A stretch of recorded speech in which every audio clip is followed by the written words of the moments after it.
We just finished building this brand new Isuzu MU-X. Let's just take a quick walkthrough kung ano-ano yung mga kinabit natin. Let's start with front bumpers. This is a Piak off-road bumper. So earlier in the video, pinakita natin yung flat lane nito before natin siya lahat ikabit. So ito na siya, lahat ng in-install natin dito is functional and magamit ni owner. So this is the front bumper na with loop natin, and nagkabit lang dito tayo for the LED bar. This is the highest version of rigid. This is the rigid adapt in 30 inches yung LED bar niya, kasi ito nag-a-adapt siya mismo dun sa surroundings mo. Sa front bumper na to, may kasama na siyang mga recovery point and the front na skid plate. May kasama na rin tong fog lights and the signal light. Dito naman sa gilid, straight Piak tayo dito. Yung pinakita rin natin kanina na Piak na stepboard. Ganda yung finish nito dahil yung mismong plate niya is matte na rin. For the wheel set naman, since nag 2-inch lift na tayo dito, we installed the Bradley V. This set comes with the center cap and the lug nuts na Bradley rin. So straight Bradley to. Na wheels, lug nuts, and center caps.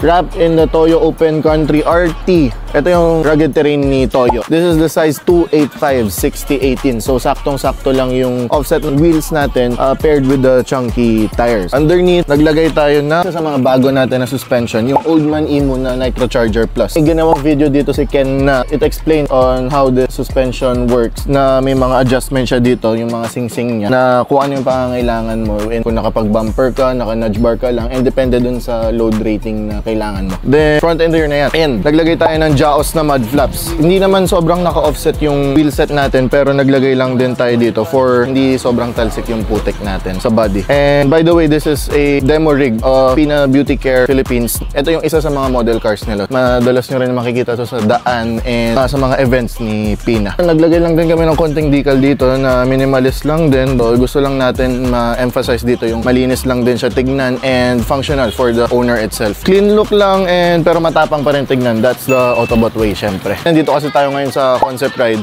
Dito natin finiture yung brand new natin na Isuzu MU-X na fully modified. So there you have it. If you want to build your rig like this or any unit that you have, just send us a message in our personal numbers. You can contact us in our Facebook page, Instagram page, TikTok, and a lot more. So I'm Dexter, by the way, and I hope everyone likes this build. Thank you, guys.